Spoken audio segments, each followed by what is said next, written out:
Em primeiro lugar, gostaria de agradecer a presença de todos aqui.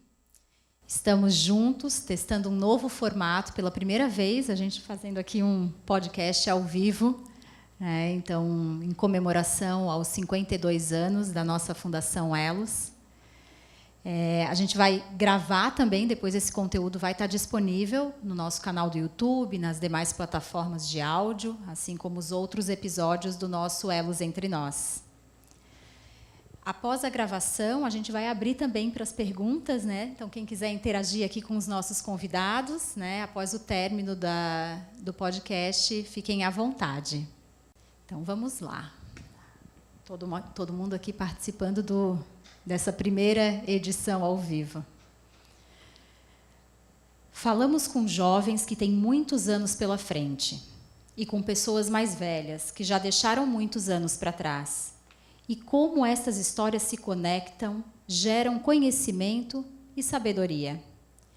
Queremos provocar hoje, aqui nesse palco, e para o público que está nos acompanhando, reflexões sobre a história por trás da história.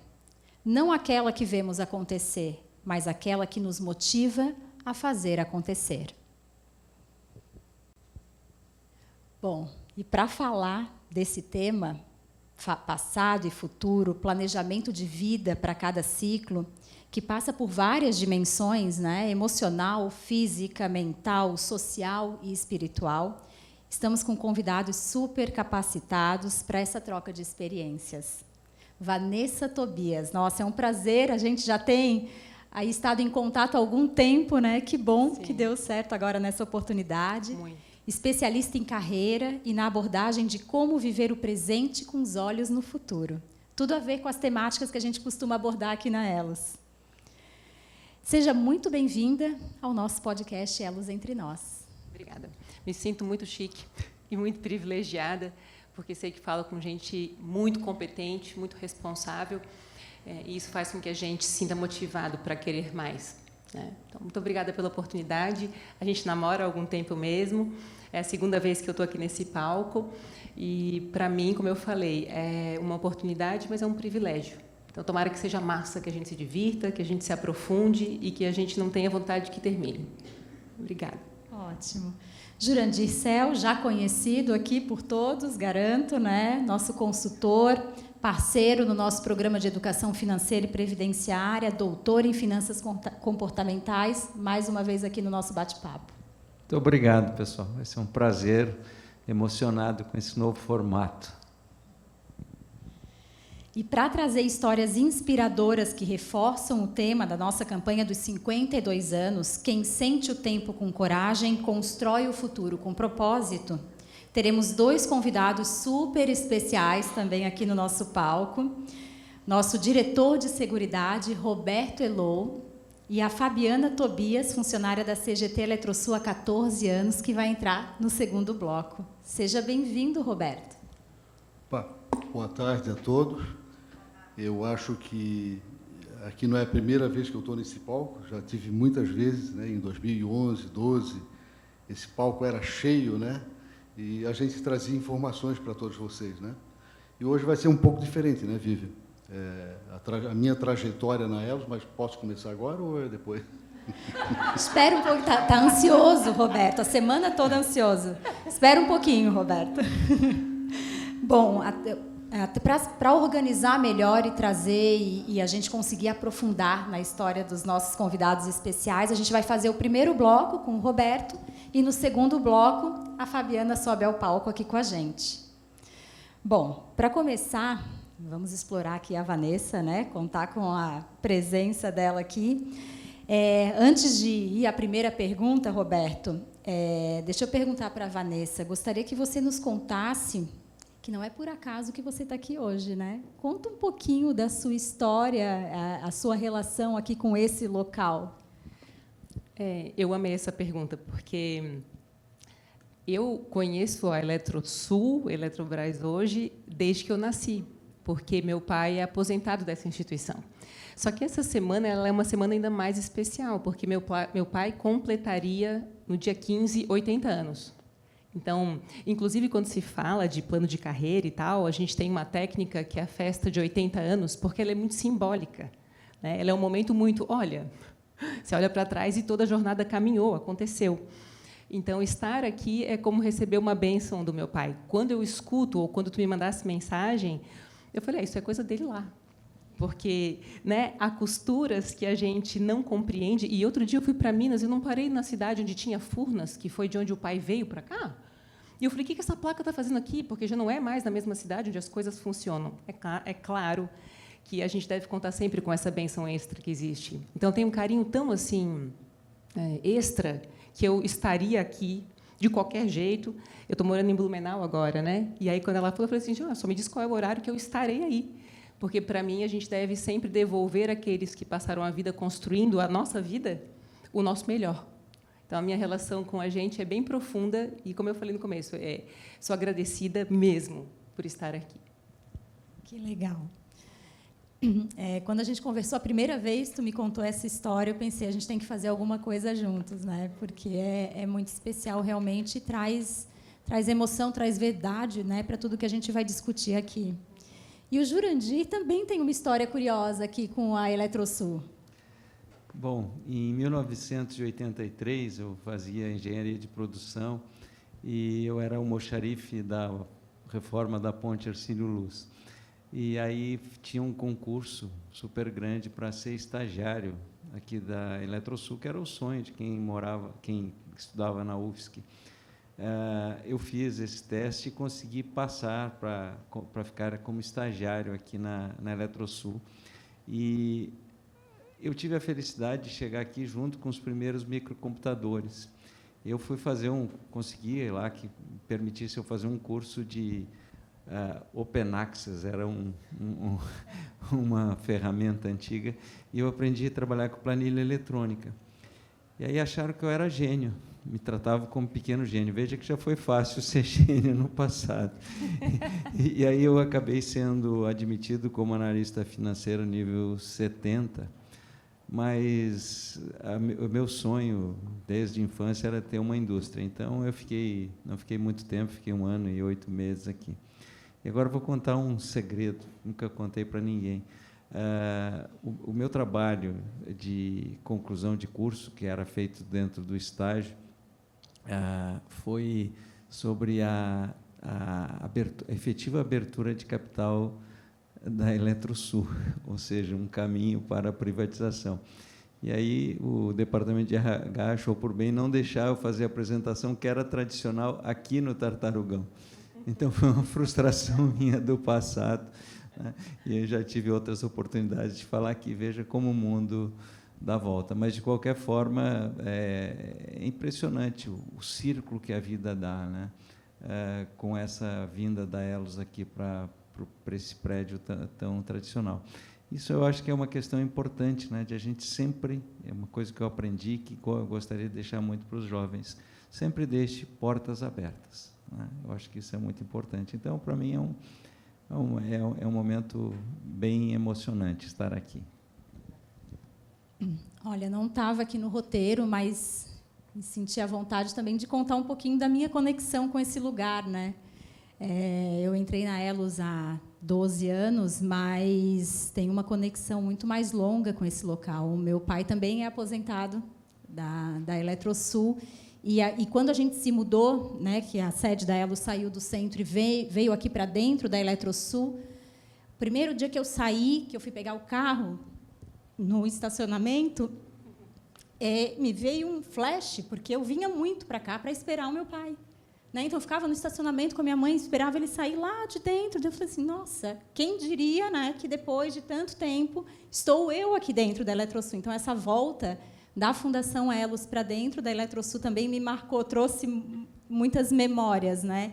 E eu acho que tudo isso faz com que a gente reflita muito sobre essas coincidências da vida, né, sobre o porquê estar aqui, né, que nada é por acaso, né, e traz o quão genuíno estar trabalhando na Fundação Elos, com o propósito que a gente tem, né, e com essa relação, como essas histórias se entrelaçam e mostram a história que está por trás da história, né? E agora sim, acho que o Roberto está ansioso para contar também qual é um pouco dessa trajetória dele, né, com a Fundação Elos, com a própria Eletrosul, né, que é o que também motivou aqui a gente estruturar esse podcast. Então, a minha trajetória é longa. Se eu fosse contar para vocês, seriam uns 2 dias aqui, mas ela é bem simples e com emoção assim também, que eu estou aqui na Elos há 38 anos, né? E 38 anos de Elos e 7 anos de Elase. Então, sempre essa conexão com o participante, né? Sei que aqui tem muitos novos, né? E tem alguns mais das antigas aqui, a Terezinha, o professor Boima, mais alguns aqui. Eu acho que a maioria aqui é mais novos, né? Na sede. Então, essa minha experiência, essa minha trajetória, que eu venho da Elase, sempre com conexão com participantes, né? E uma coisa que eu vou contar para vocês também aqui, o Jurandir, saindo um pouquinho o Jurandir, nos conhecemos no ginásio, e fomos se encontrar, como o mundo é pequeno, né? Se encontramos aqui na Elos novamente, né, Jurandir? O Jurandir era o primeiro aluno da fila, né? Sempre na primeira aula, e eu era do fundão. E a Vívia, é interessante que a Vívia, quando eu trabalhava na Elase, ela não gosta que eu conte, mas é tão legal, tão bacana, que ela era pequenininha. E nós tínhamos a escolinha de arte, quem conhece, o Boima conhece, o professor Boima conhece há muito tempo, a Elase tinha aquela escolinha de arte, e o pai dela deixava ela na escolinha de arte. Então, hoje, nós aqui, juntos, né, o mundo deu tanta volta. Mas, assim, o que eu quero passar para vocês, que eu passei por muitas transformações. A gente teve medo, teve mudanças, mas a gente sempre enfrentou com coragem. Sei que muitos de vocês aqui estão passando aqui na Eletrosul, né? Mas teve muitas transformações. A Elos se tornando quadro próprio, ela era um departamento da Eletrosul, né, professor Boima? Era aqui na sede. Depois, em 92, ela foi separada, né? Foi quadro próprio. Então, eu entrei em 87 na fundação. Em 89, nós fomos efetivados, passamos aquela dificuldade, né, de 3 em 3 meses, renovar contrato. Em 89, nós fomos efetivados, desculpa, em 87 eu entrei, em 89 nós fomos efetivados. Em 92, com a separação, com a Elos se tornando própria, nós fomos convidados a um PDC, era o incentivo, né, de quem gostaria de ficar na Eletrosul ou ficar na Elos. Todos nós da Elos, nós éramos em 40 ou 45, se eu não me engano, junto com o Elos Saúde, né? O Elos Saúde era junto à Elos que administrava, e todos nós optamos para ficar na Elos. Gostávamos da Elos, confiávamos na Elos e confiamos até hoje, né? E de lá para cá teve outras transformações. Em 2003, com a venda da geração, em 97, quer dizer, mas em 2003 a gente fez a separação do BD Eletrosul, né? Quem aposentou até 23 de dezembro de 97, foi decidido na Justiça que ficaria o BD Tractibel sendo administrado pela Elos, né? E eles escolheriam se queriam ficar na Elos Previdência ou na Previg, né? Então, isso foram momentos assim, importantes e complicados também. A gente, né, ficamos inseguro. A gente, da Elos também, fomos convidados a gente achava que ficaria ou na Previg ou estaria demitido numa lista, né? Então, fomos divididos. A maior parte ficou na Elos e a outra parte foi para a Previg. Eu quero dizer isso para vocês, que a gente passa esse momento assim de insegurança, de mudança, mas a gente tem que enfrentar com coragem. Eu estou aqui há 38 anos já, passando por tudo isso, né? E tem muitas histórias na Elos, assim. Eu visto a camisa pela Fundação. A Fundação é o meu porto seguro, né? Acredito muito nela, né? Claro que tem muitas comunicações errôneas aí que vêm em grupos né, e deixa a gente meio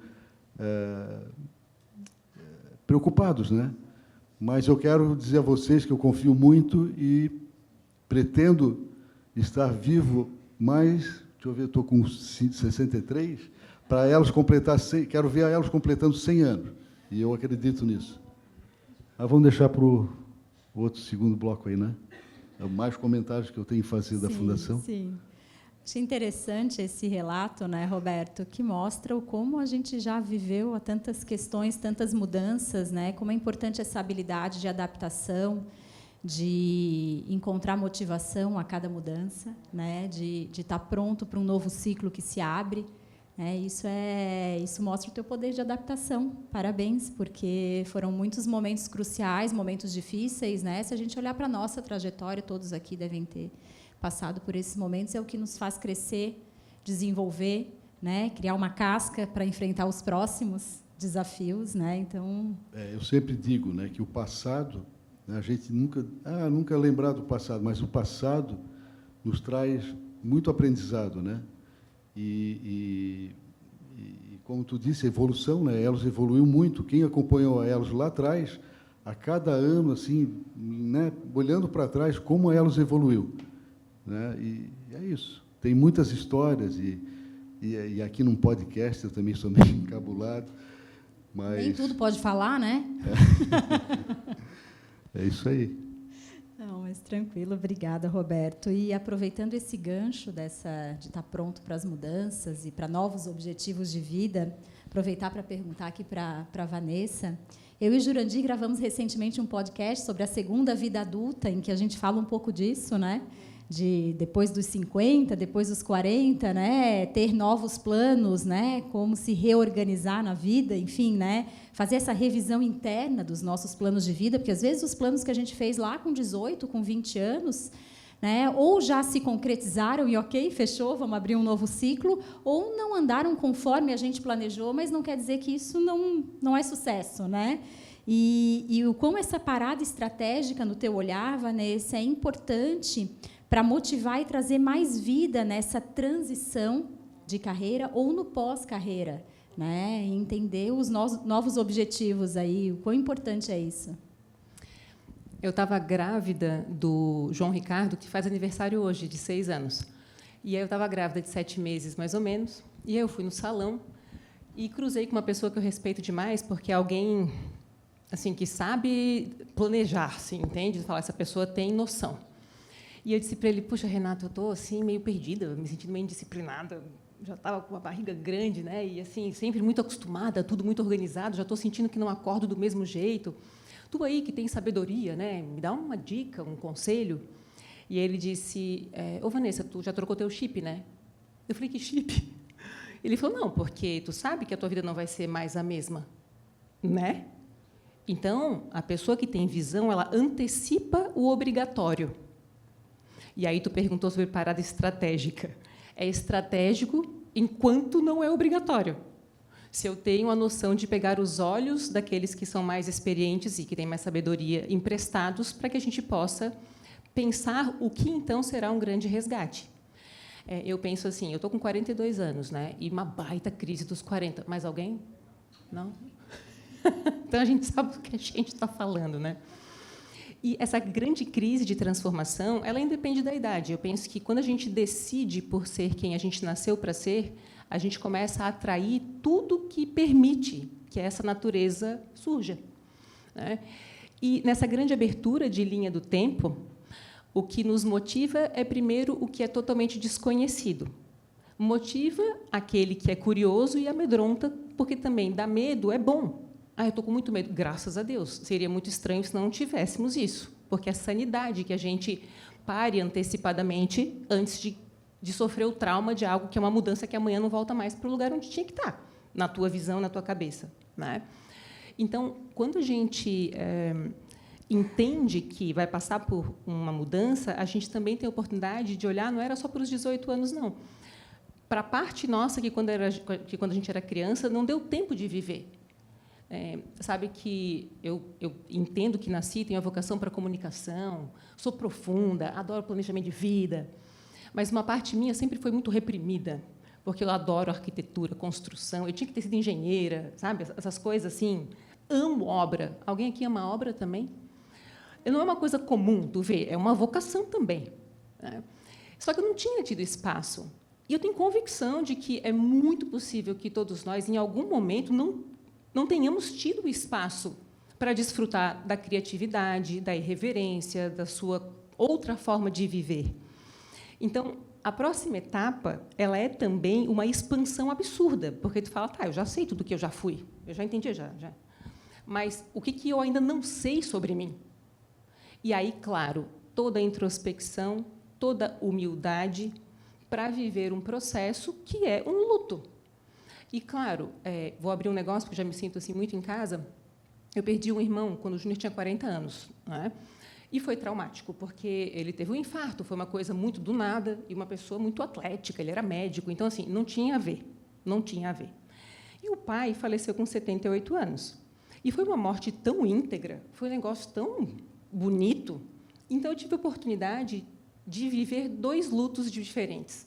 Um que era, cara, como assim essa surpresa absurda? Eu não vivia aquilo bem, entende? Tanto por não ter preparo, porque não era um assunto que eu falava sobre, do tipo, vamos falar sobre a mudança como algo que não vai voltar. Igual o Renato falou, tu sabe que não vai voltar nunca mais. Nasceu filho, a outra pessoa que tu era não existirá mais. Né? De fato. E nasce alguém bem melhor. Mas existe um processo de luto ali. Com a morte do pai, eu aprendi sobre a escolha de viver aquilo. Né, de como é que eu vou deixar as portas abertas, que eu achei super bonito, porque você fala, volta para o lugar de portas abertas sempre. Não é porque acaba e se encerra um ciclo que aquilo não faz parte de maneira muito digna de toda a minha história. Faz sentido, né? Nossa, bem... Acho que naquele podcast que a gente gravou, a gente falou um pouco disso, né? De olhar para a nossa essência, chegar a um determinado momento em que a gente seguiu o fluxo, né? Eu me formei, eu entrei no primeiro emprego, eu troquei eventualmente de emprego, mas e agora, né? Daqui a pouco eu vou, né? Vou me aposentar, enfim, o que eu quero para os próximos anos? Porque ainda tem muitos anos, né? Como o Roberto falou, o Roberto vai ver a Elos fazer 100 anos. Assim, a gente espera. O que ele, daqui a pouco ele sai da Fundação Elos, né? O que motiva ele? O que ele vai fazer depois? Não vai chegar, ficar em casa, ele não vai conseguir fazer isso, né? Alguma coisa tem que motivar ele a continuar, ter outros propósitos, outros objetivos, né? Então isso é importantíssimo. Então, eu queria aproveitar para perguntar para o Roberto, né, também, o que te motiva hoje após os 60 anos? Então, isso é legal. Eu trouxe até umas fotos aqui para mostrar para vocês, na simplicidade, tá? Estou aqui suando, mas não é de nervoso, não. É esses holofotes que eu não estou acostumado. Rapidinho, deixa eu só fazer um adendo. Até para quem vai ver a gravação depois do nosso podcast, esse é um podcast, pela primeira vez a gente fazendo um podcast ao vivo, com plateia, né, com o público nos acompanhando. Então, por isso também vocês vão perceber ao longo aqui desse episódio que tem uma interação com o público. Tá? Então, ele é um pouquinho diferente, o formato dessa vez. Fica à vontade. Então, gente, eu vou completar 64 anos agora em agosto. O que me trouxe, vamos dizer assim, até os meus 64, o que eu planejei, né? Eu acho que a minha geração me ensinou a me preparar para esses meus após 60, né? Eu trouxe umas fotos, quero mostrar para vocês. Eu acho que a minha geração não tinha depressão, não sei se tem alguém acima de 50 aqui, o professor Banha, provavelmente, né? Mas a minha geração não tinha depressão, se tinha, mas a gente não conhecia, né? Falando um pouquinho de educação, saúde mental, né? Nossas dores, a gente era na rua, era no futebol, era no skate, eu até queria passar umas fotos ali para mostrar para vocês. Aqui era a minha infância. Eu tinha o quê? Eu sou aquele pequenininho aqui dessa foto, não tem eu sou esse aqui. Né? Então, a minha infância era joelho ralado, braço quebrado. A gente não tinha, naquela época, quebrou o braço, tirou o gesso, tinha que fazer fisioterapia. Não, nossa fisioterapia era voltar para a rua, jogar bolinha de gude, andar de skate, surfar. E essa foto do skate ali que eu mostrei para vocês, eu descobri no Jornal Estado. O Jornal Estado foi lá e filmou. É uma rua lá em Coqueiros, que até hoje ela tem o nome de Rua do Skate. Né? E aí, assim, eu fui criando grupos. E aí eu procurei criar grupos, isso a partir depois que eu entrei na Elos, né? Grupo Elos das Antigas, que são esse pessoal aqui, que está o meu primeiro diretor, Dr. Guido, a gerente de investimento, e assim vai. Tutui, quem lembra do Tutui, né? A Branca, que trabalhou aqui no DIM, foi nossa gerente de informática. O Dalto trabalhou até recentemente aí aqui na Eletrosul, era departamento de suprimento. Esse rapaz aqui que sou eu. E a Marilene hoje mora nos Estados Unidos, e tem muitos mais assim que não participaram, a gente vai fazer outros encontros. Então, eu procurei sempre manter grupo. Eu tenho 5 grupos que eu criei. Então, é o grupo da infância, né, que a gente se reúne uma vez por mês, o grupo da Elos das Antigas, e em cima ali é o grupo da canastra, que eu criei. Toda semana a gente joga uma canastra, a gente mantém com isso a nossa mente viva, né? E depressão nem passa, vamos dizer assim, tu mantendo esse grupo, né?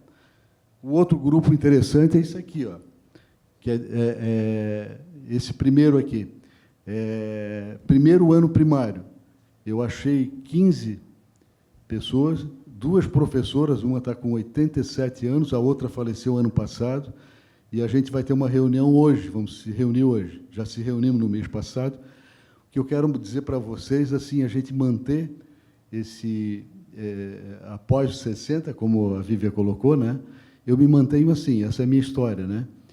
E é isso, eu acho que eu quero passar para vocês que estão passando aqui, né? Aqui está a metade de Elos e Eletrosul, passando por esse momento assim de que eu vou dizer, de mudanças, né? E esse medo que passa, isso é natural, mas ele faz parte. E na minha infância a gente não tinha, como eu disse para você, a gente não tinha depressão, e a nossa família eram os amigos, né? Nossos pais davam essa liberdade, né? De estar sempre na rua. É isso que eu passei para vocês aí, com simplicidade, tá? Essa é a minha história. O Roberto tem essa questão social muito aflorada, né? Todo mundo que conhece ele sabe que ele tem uma vida social muito mais ativa do que muito jovem aí. Ele tem compromisso todo dia da semana, é o da canastra, é o do primeiro ano primário, é o pessoal de coqueiros, é o pessoal do stand-up, e assim vai, né? Isso, não, eu até esqueci. Do beach tênis agora. Como agora é um podcast, a gente tem tanta coisa para contar, mas assim, antigamente, né, professor Boima, a Eletrosul, que tinha 5.000 empregados, e eu sempre tive essa conexão com todos, né? E o restaurante, o bandejão, que se chamava aqui na Elase, então fazia filas. O pessoal ia almoçar, aí tinha cartãozinho amarelo, cartãozinho vermelho, né? Era o horário de almoço. Mas todos se reuniam na Elase depois do almoço, não vinham direto para a empresa, né? Eles ficavam na Elase jogando ping-pong. Lembra, né, Terezinha? Acho que tu é dessa época. Era o ping-pong, sinuca, mas era muito legal. Aí está o gancho, né? A gente vai falar muito disso no segundo bloco, né? O quão a vida social, as relações sociais são importantes, né, para a manutenção dessa vitalidade, dos objetivos de vida, da motivação, né? Ele sabe todos os compromissos que ele tem que se preparar já para. Vívia, isso que eu falo, que eu quero passar para os participantes aqui da Eletrosul, né? É que as pessoas que se aposentam, muitos deles, eles se isolam, não tem um grupo social, né? Eu conheço bastante aposentados com depressão, né? E alguns deles até têm contato assim. A gente montou um grupo Café dos Aposentados. Até essa semana falei para a Fabíola, a gente se reuniu no shopping, né? E a gente vai agregando, né? Então passo para vocês que são ativos ainda, né? De se prepararem para passa rápido. Eu entrei na Elos com 25 anos, na Elase com 18, 19. Então, eu digo para vocês se prepararem para daqui a pouco, né? Passa tão rápido. E aproveitando um pouco da história do Roberto, eu queria fazer uma pergunta para o Jurandir, que é sobre, acho que é muito oportuno a gente falar da curva U da felicidade, né? Porque eu entendo que o Roberto está quase num pico, né? que muito tem a ver com as relações, né, que ele cultiva, as relações sociais, familiares, enfim. Mas conta um pouco para a gente dessa curva U. Bom, existe algumas pesquisas que demonstram que quando a gente é muito jovem, estava ali você andando de skate, surfando, você tem normalmente uma satisfação com a vida muito grande. Elas falam curva U da felicidade, mas talvez fosse mais correto falar curva U da satisfação com a vida. Quando a gente fala felicidade, talvez venha da tradução do inglês. Satisfação com a vida, você tem menos responsabilidades. A Vanessa falou aqui, né, da crise dos 40. Quer dizer, você chega, quando você, ali aos 25 anos, você precisa construir o teu eu social, você precisa buscar o status, você precisa responder aquilo que a sociedade quer. Você precisa se construir como profissional, como pessoa, etc. E aí vem todas as obrigações. Filhos pequenos, é uma época maravilhosa, vocês que têm, né? Mas é uma época desgastante, é uma época de dificuldade, né? Você precisa se entregar muito, você está ali fazendo a casa, as reformas, você precisa construir tua família, você precisa construir teu patrimônio. Então, é uma época de muitas exigências, né? No passado, quando você chegava, digamos, aos 50 anos, você olhava para frente e você via 10 anos pela frente. Hoje, a gente olha para frente, tem 30, 35, tem alguns otimistas que esperam mais 60, mas, enfim, você tem esse tempo. Portanto, nós começamos uma reconstrução, que a gente vem chamando de segunda vida adulta, né? E aí você já tem os filhos criados, o teu patrimônio, para quem soube se cuidar financeiramente, isso é uma coisa muito importante, né? A gente saber plantar quando é jovem, para colher quando é mais velho, e aí você começa a não ter mais que responder tanto à sociedade. Você começa uma fase de desconstrução do teu status social, e você começa a se respeitar mais, você pode colocar aquilo que eu quero. Eu não preciso mais ser tão agradável com pessoas que eu não gosto, né? Os filhos já estão lá, certo? Eu lembro, no começo, eu tinha que dar o cartão de crédito para os meus filhos, hoje eu já tenho o cartão de crédito do meu filho para entrar lá na sala VIP, porque ele está conseguindo me dar. Então, a gente começa a ter o retorno disso tudo e entra uma fase com menos responsabilidades, que a gente consegue ter mais satisfação com a vida. Eu tenho a mesma idade do Roberto, ele é bem mais velho, 3 meses, né? Eu só faço em novembro, mas eu acho que é, sem dúvida, assim, uma das melhores fases da minha vida. Continuo me achando produtivo e útil, certo? Tenho lutado constantemente para me manter uma pessoa atualizada, olhando para a inteligência artificial, para tudo isso, com curiosidade, certo? Mantendo boas relações e com menos responsabilidade. Ontem eu estava falando com uma pessoa e ele me disse com muito orgulho uma coisa que eu já disse muitas vezes. Ele disse, todo dia, às 5 horas da manhã, eu já estou acordado trabalhando. Eu disse, pois, olha, eu quero te dizer que, felizmente, exceto nas terças e quintas, que eu tenho que fazer pilates, eu consigo dormir até às 9. Então, veja que é uma fase, né, de muito mais tranquilidade. Quer dizer, imagina, você tem que acordar cedo para levar o filho chora de noite, tudo isso. Então, eu acho que é uma fase libertadora. Agora, entendam o seguinte, todo dia que passa, nós ficamos velhos. E vocês precisam aprender a construir o velho que vocês serão lá na frente. Vocês estão cuidando dos teus amigos, da tua família, vocês estão cuidando do seu lado financeiro, estão aplicando o suficiente aqui na Elos, estão no Futurize, vocês estão cuidando da tua saúde, porque quando a gente é jovem, se você atravessar a noite bebendo, no outro dia você está super bem. Se você comer só porcaria, você continua super bem. Você não vai fazer efeito. Se você usar produtos ilegais, drogas, etc., álcool, não vai te fazer efeito naquele momento, mas lá na frente o custo será imenso. E cuidar muito do teu intelecto, seja sempre curioso, certo?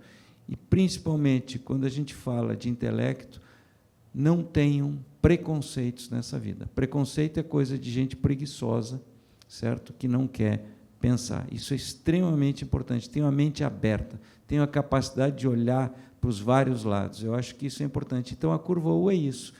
Juventude, com muita tranquilidade. Depois, esta fase aqui, esse vale, não é que seja infelicidade, mas é uma fase de muitos compromissos, muitas demandas. E aí a gente começa a se libertar dessas demandas deixando de ser aquilo que a sociedade espera de nós para sermos aquilo que nós esperamos de nós mesmos. Ô, Vivian, tem tantas coisas assim, eu vou esquecendo, mas lembrei agora uma coisa importante. Eu, em 2016, quando terminou meu primeiro mandato, que foi de 2012 a 2016, eu me aposentei no INSS em 2014, e em 2016 eu me aposentei na Elos. E fiquei 4 anos aposentado, mas não distanciado de participante. Todos os dias, praticamente sábado, domingo, eu sempre recebo, eu tenho essa conexão com muitos participantes, né? Eles pedem ajuda, mesmo eu aposentado. Em 2020, eu me candidatei novamente. Minha esposa ficou uma fera comigo, ela nunca quis que eu me candidatasse, né? Mas eu vim a pedido de muitos participantes. Pô, Roberto, volta lá para Elos. E esse foi o meu prazer desses 4 anos, eu não senti falta, porque eu continuei fazendo aquilo que eu sempre gostei, de atender participante, de poder ajudar, né, até o meu alcance, né, principalmente quem é de Elo Saúde. É isso. E vou me lembrando de coisas assim, vou passando para vocês aí. Linda história, né, Roberto? Eu acho que a tua conexão com a Fundação Elos, com os participantes, é algo assim memorável, né? É algo que, mesmo acabando o teu mandato, eu tenho certeza que isso vai continuar, né? Até porque o Elo Saúde já foi apartado da Elos há quanto tempo? Mais de 10 anos, né? Mais de 10 anos. Mais de 10 anos. E ele continua ajudando os participantes quando precisa nessa interface com Elo Saúde. Então, a gente tem certeza que essa jornada continua, é o que te motiva, né? E a gente precisa de ti para a gente se reunir lá em Palmas, né? Não, a gente precisa. É verdade. É a pessoa que organiza ali o lado social. Quero passar para eles que isso é legal. Quer ver tu receber um telefonema de madrugada num domingo ou no sábado para morreu fulano, aí tu tem que acionar um funeral ou ajudar a pessoa, né? Isso é muito legal. Quer dizer, com todo respeito, né? Mas isso te dá uma se sente útil, né? Está ajudando a pessoa nesse momento. Isso, né? Que me motiva, né? De continuar. Ótimo, Roberto. Bom, a gente está finalizando o primeiro bloco com essa mensagem aí da curva U, da felicidade ou da satisfação. Agora a gente entende, né, Vanessa, que a gente está lá embaixo, né? Agora a tendência é a gente subir, tomara, né? E no próximo bloco a gente vai receber, então, Fabiana Tobias, né, que vai falar um pouco também de enxergar oportunidade nas mudanças. Bom, voltando aqui para o segundo bloco do nosso episódio especial de aniversário da Elos. Agora já trocamos aqui, a Fabiana está com a gente. Fabiana Tobias, muito obrigada pela sua presença, seja muito bem-vinda. Obrigada, é com gratidão, né, que aceitei esse convite, tanto pela oportunidade de estarmos aqui, compartilhar um pouquinho da história, como também da oportunidade de fazer parte da Elos, de fazer parte da Eletrosul e de ter pessoas tão queridas, né, envolvidas nesse processo e eu estar junto com vocês também. Vamos começar, Fabiana. Conta um pouco para a gente aqui a tua história aqui na Eletrosul. Então, a minha história na Eletrosul, quando eu saí, eu trabalhava na administração direta, no antigo Colégio Agrícola de Camboriú, e até a minha supervisora falou assim para mim: Fábio, você passou no concurso da Eletrosul, você tem certeza que você quer ir? Lá pode ser privatizado. Eu falei, não, eu quero ir. Eu quero ir porque vai ser um desafio para mim. Eu estudei administração de empresas, eu gostaria muito de trabalhar numa empresa, né, que eu pudesse crescer, que eu pudesse desenvolver, conhecer novas oportunidades. Quando eu cheguei aqui, eu fui super bem recebida. As pessoas queridas, nunca imaginava assim, ter tanta colaboração, corações amigos, afetuosos, de quando a gente chegar, eu precisar de alguma informação, precisar que alguém me ensinasse alguma coisa, as pessoas saíam das suas mesas, iam até a minha para ensinar. Quando eu entrei, 10 dias depois, a Fundação Elos entrou em contato comigo para fazer um plano de previdência. E E aí eu soube, nossa, se eu colocar R$100, a empresa vai dar 100 também? Sim, mas eu perdi 10 dias. Não, a gente resolve isso. Eu não queria perder nada, porque ter a oportunidade de ter a previdência complementar, quem tem, por favor, assim, contribua com 100%, porque não existe melhor investimento financeiro.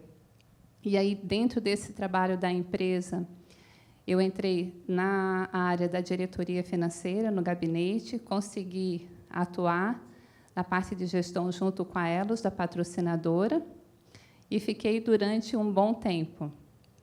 Quando eu entrei na empresa, eu fui convidada para ir numa despedida, estava tendo um PDV.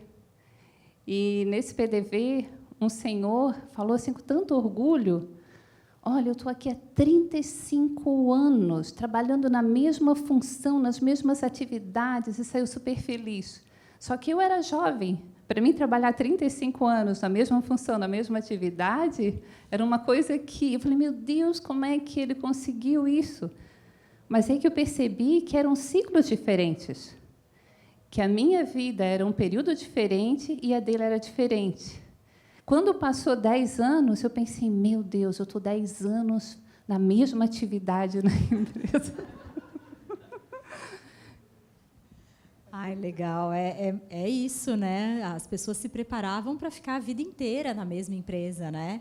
E aí eu imagino tu escutando aquilo, falando, nossa, mas o senhor acha isso bom? Né? 35 anos na mesma função, mas era outra realidade, né? E aí eu aproveito esse gancho da Fabiana para perguntar para a Vanessa um pouco dessa questão de planejamento, né?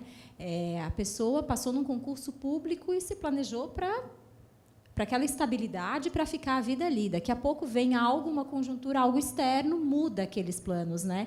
E aí aquela sensação de fracasso, né? Porque eu me planejei para uma coisa e agora eu tenho que mudar os planos, mas eu não sei por onde começar, né? E aquela sensação de derrota que não te ajuda a criar novos planos, a olhar, a ver oportunidade na mudança.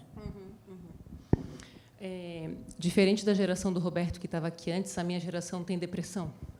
E sabe que mudar traz para a gente... Eu sou uma grande admiradora do processo de olhar para dentro.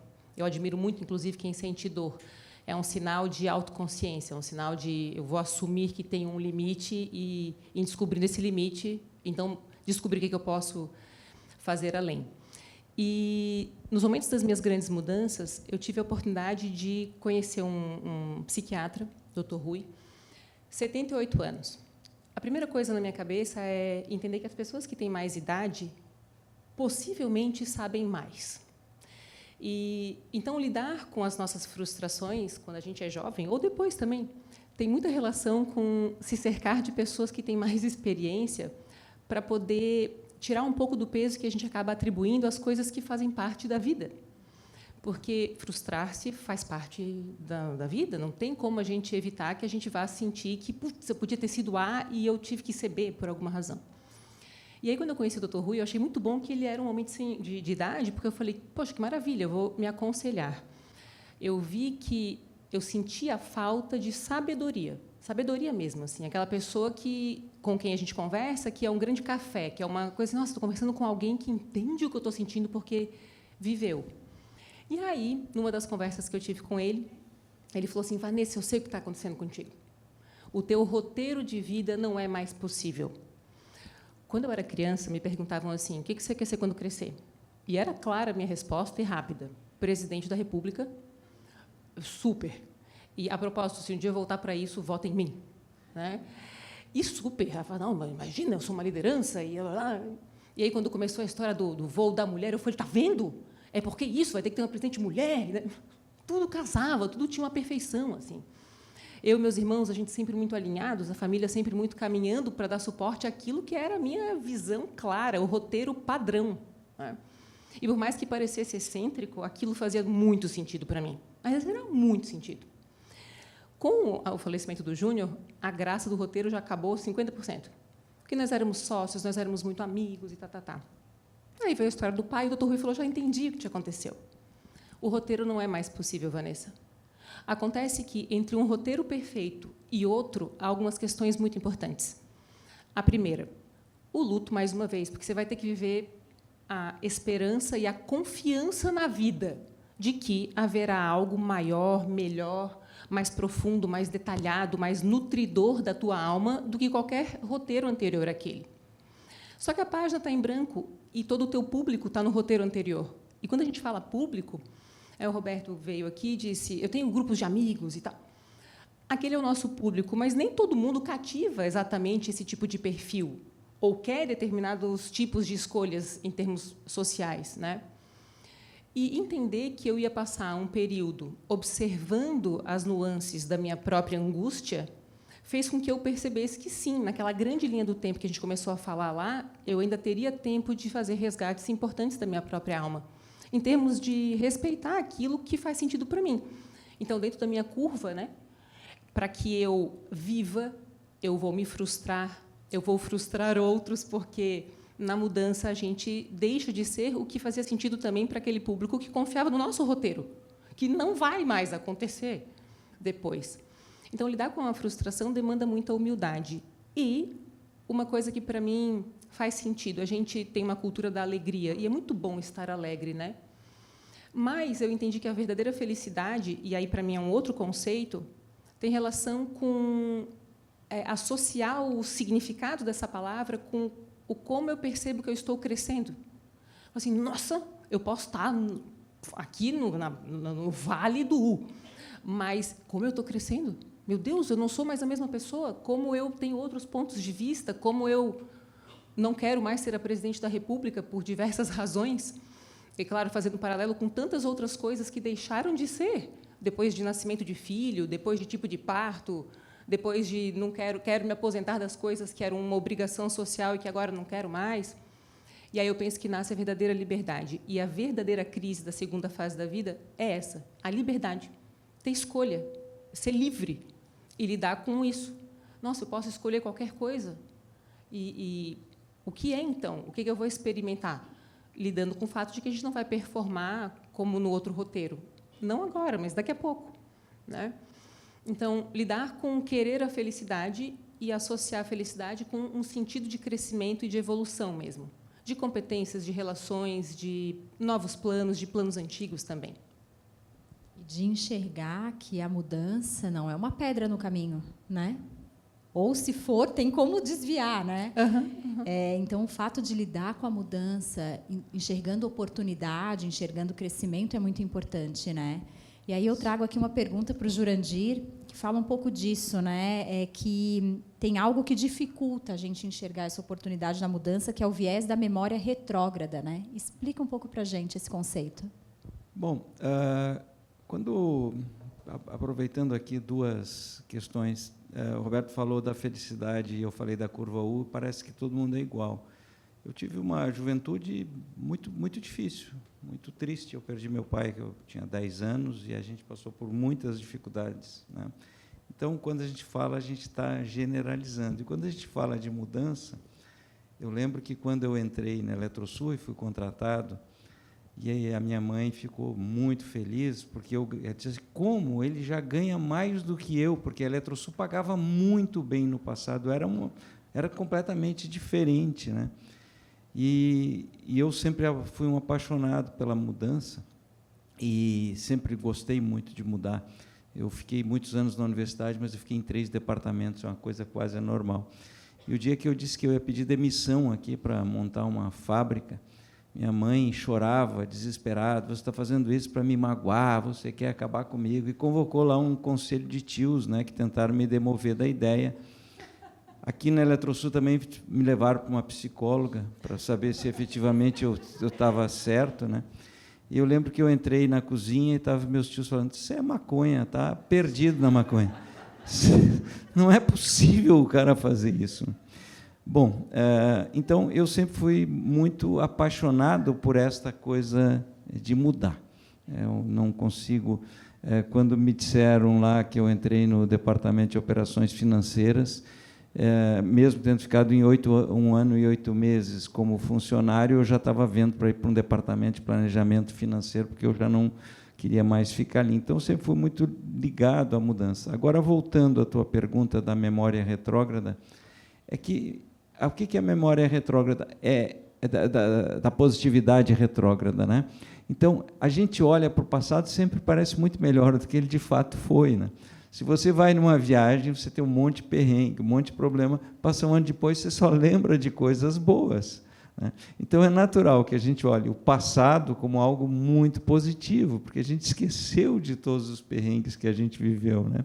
A gente esquece das dificuldades, vai ficando só as memórias boas. Todas as pessoas que têm saúde emocional conseguem fazer isso, você esquecer dos problemas e lembrar das coisas boas. E aí tem aquilo que eu digo que talvez seja um dos maiores erros que pessoas da minha idade cometem, que é falar no meu tempo, né? Meu tempo é de uma tragédia, porque, poxa, se você está vivo, é o teu tempo, e o tempo que tem que ser bom é hoje, né? Se vocês têm as perrengues com os filhos, saibam que a saudade que a gente vai ter disso é impressionante, porque hoje os filhos de vocês demandam vocês. E hoje, para eu conseguir estar com os meus filhos, é um privilégio tão grande, é tão difícil, né? Então, a gente tem que aproveitar a vida com cada momento, sem ficar lembrando, claro, do passado, lembrando das coisas boas do passado, mas com curiosidade pelo que vem para frente, sem nunca dizer no passado que era bom, né? Eu acho que essa é a ideia da memória da positividade retrógrada. Bom, para falar um pouco até de perdas, né? Todo mundo aqui falou um pouquinho das suas perdas, né?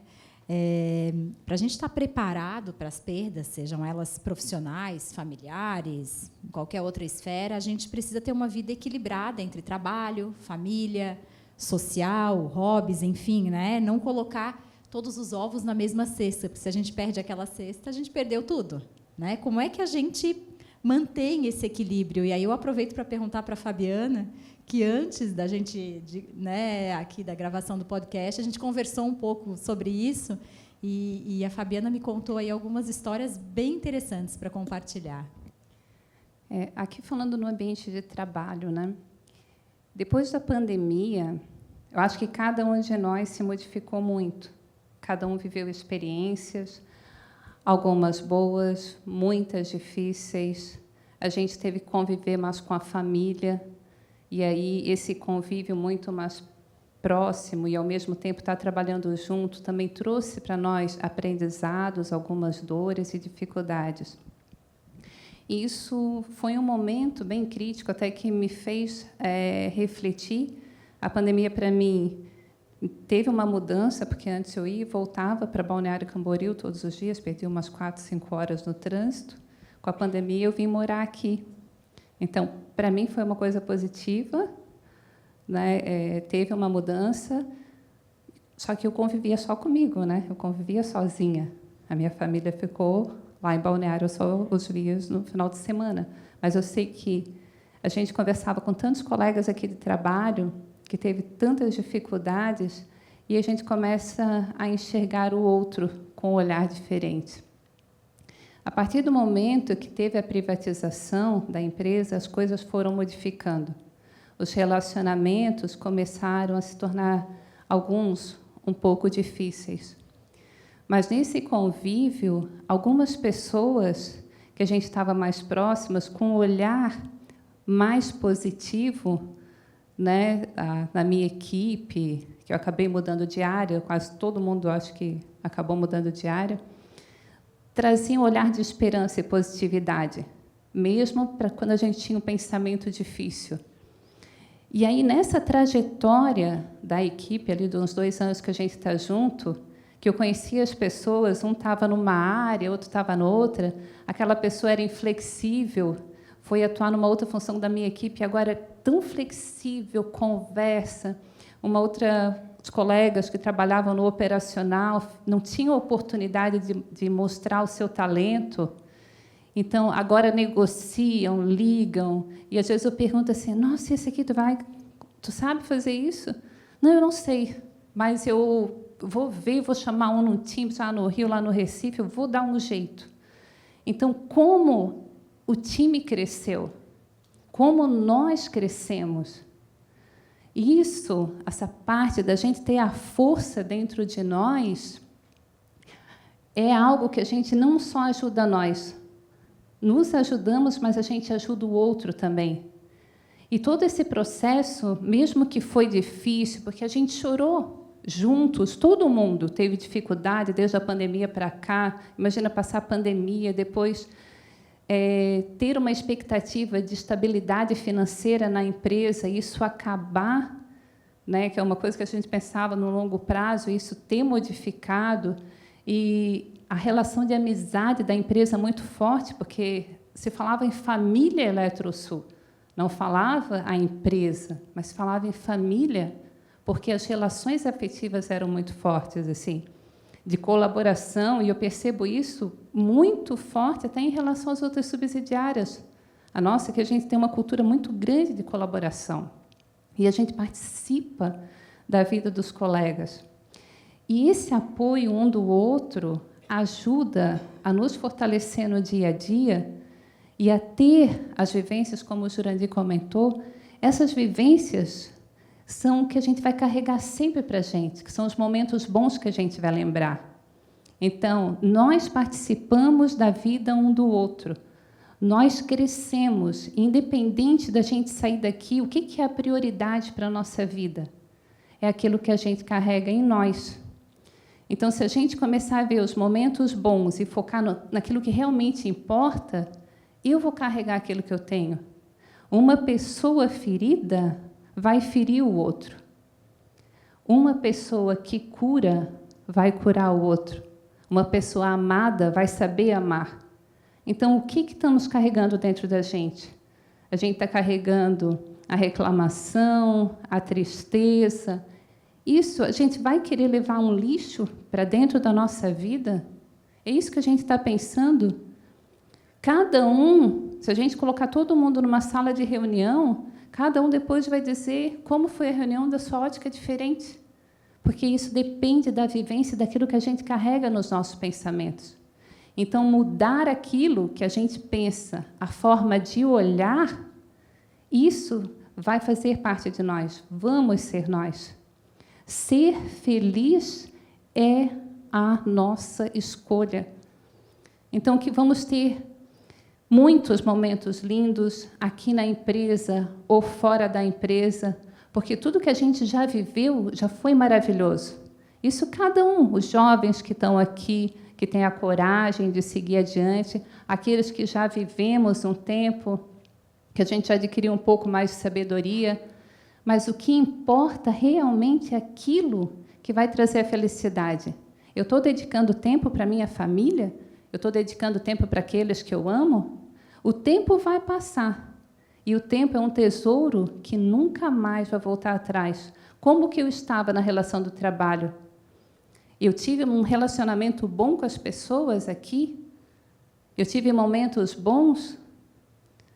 Eu fui uma pessoa legal? É isso que eu vou carregar para a minha vida, aquilo que somos. E podemos ter a certeza que todas essas dificuldades dessa transição de privatização, da pandemia, nos deixou mais fortes. A gente já não é mais a mesma pessoa que era antes. Nos tornamos pessoas mais sábias, nos tornamos pessoas melhores. Agora, o que falta é a gente olhar para dentro de nós e perceber o quanto nós crescemos e o quanto nós somos importantes. E o equilíbrio, né, Fabiana, é o que tu falou, é o tempo que eu disponibilizo para minha família, para os meus amigos, para o que eu gosto de fazer fora do trabalho, né? Porque se o trabalho é 100% do meu tempo e do meu foco, mesmo enquanto eu não estou no trabalho, a minha cabeça está no trabalho, eu não tenho esse equilíbrio, né? E aí qualquer coisa que oscila no trabalho, qualquer mudança me atinge como uma avalanche, porque eu não tenho outros pilares, né, para me apoiar. Então, a importância desse equilíbrio, né? E aí, aproveitando a palavra equilíbrio, que a gente fala muito, né, Jurandir, é o tal equilíbrio financeiro, né?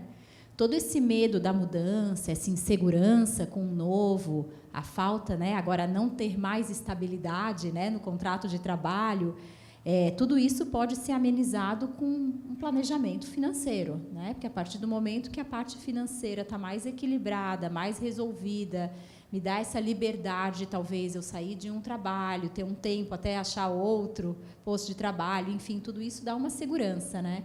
E aí, como é que a gente aconselha os profissionais que têm aí na casa dos 40, 50 anos, né? Como se preparar para essas mudanças? Bom, a primeira coisa que a gente tem que entender é que as pessoas estão vivendo mais e que todas as categorias de pessoas abaixo de 35 anos, nós temos menos pessoas hoje do que tínhamos no passado. Desde 2002, o número de filhos por mulher baixou da taxa de reposição, que seria 2,1, nós estamos com 1,56.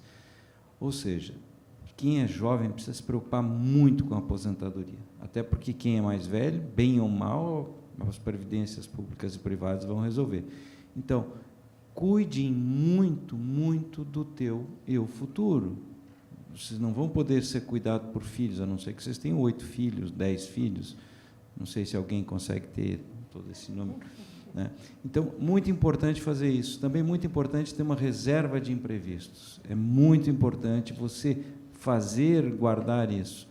Entender que dentro do sistema financeiro você tem 2 portas. Uma porta para você entrar como devedor e uma porta para você entrar como credor. Aqui no Brasil a taxa de juros é muito elevada. Então, busquem entrar como investidores. E não existe nada melhor do que você investir numa previdência complementar, como a previdência da Elos, certo? É muito importante você fazer esse investimento, certo? E se você não está investindo o suficiente, faça lá um Futurize.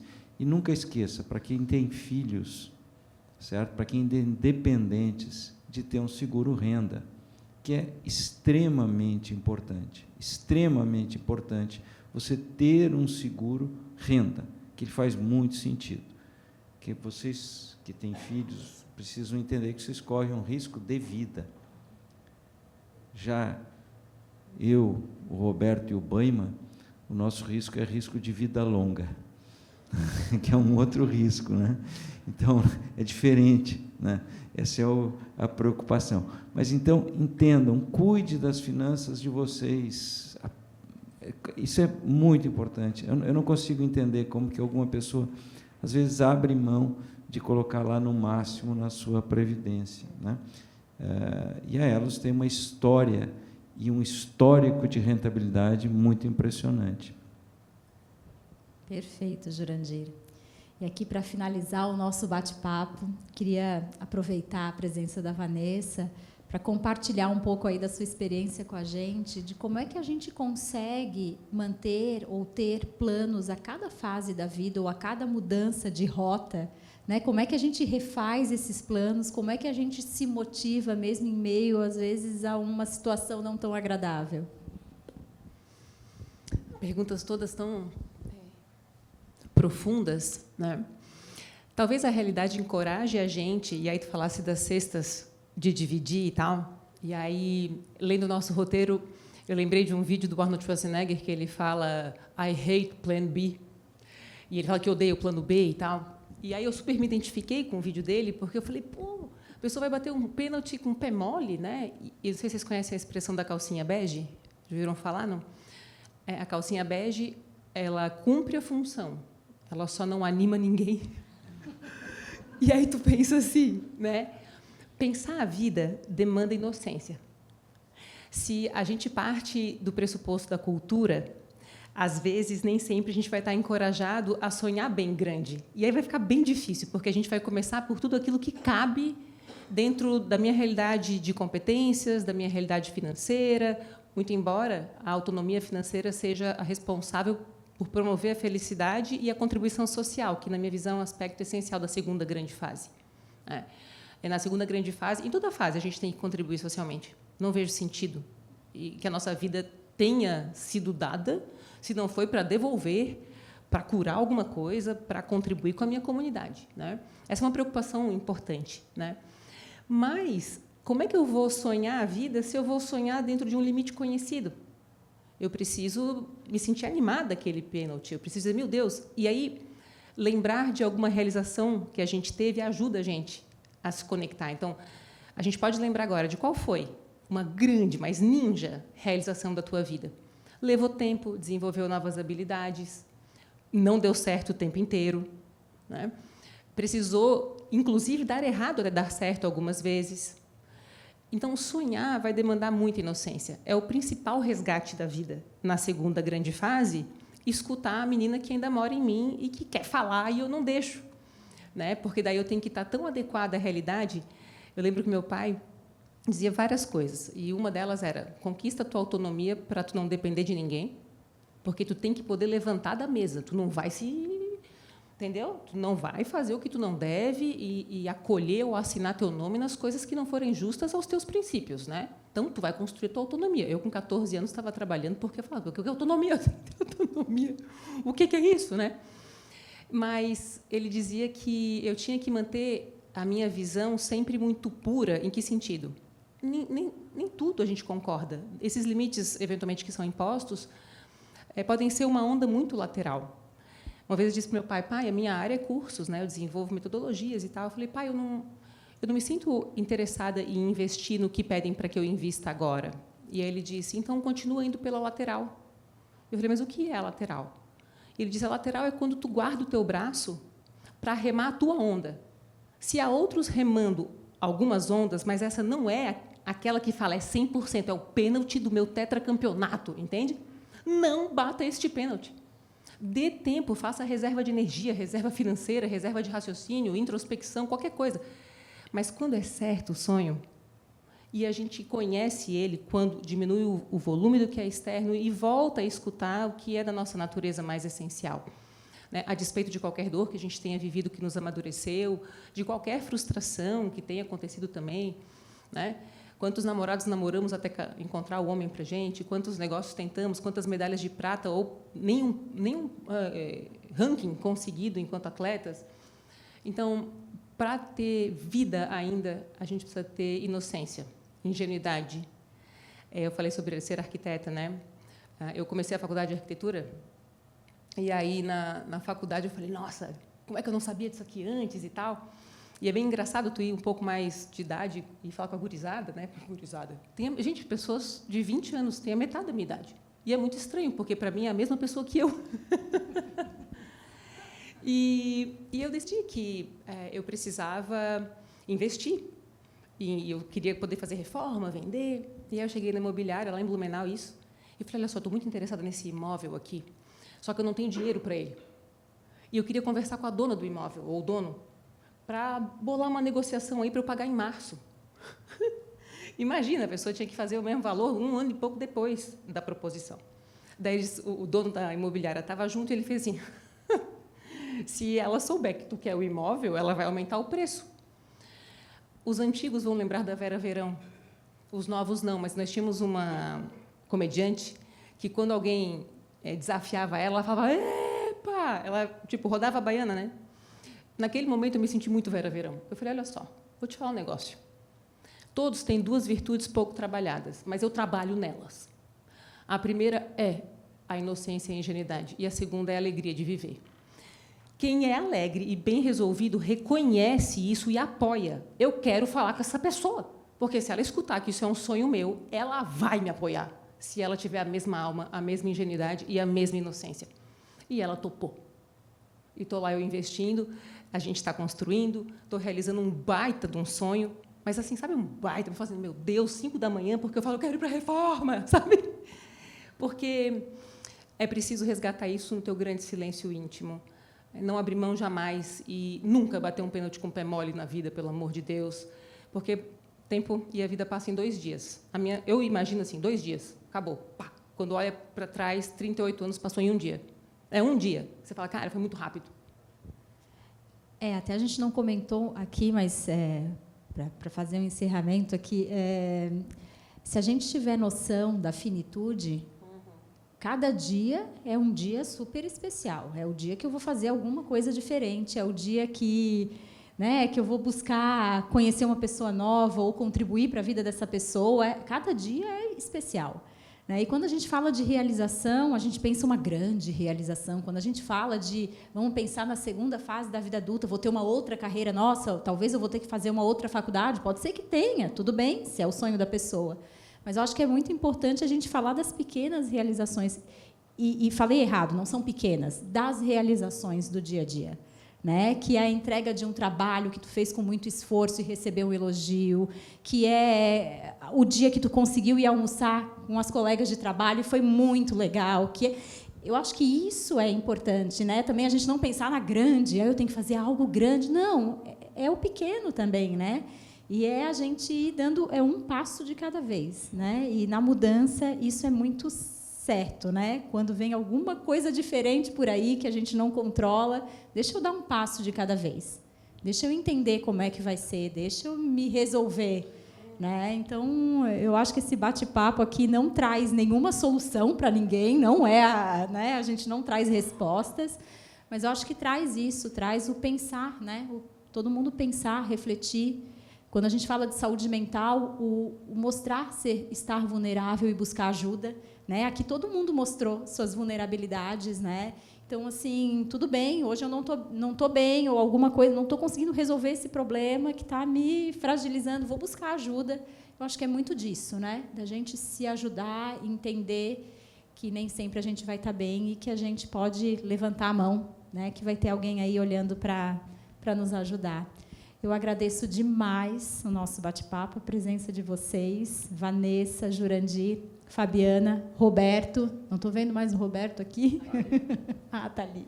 Se a gente chamar, ele volta e conta mais alguma história, né? Quem sabe no próximo. Muito obrigada. Obrigada também. E espero que a gente possa ter aí próximos bate-papos aí com todo mundo. Obrigada. Obrigada a presença de todos também aqui da plateia. E até a próxima.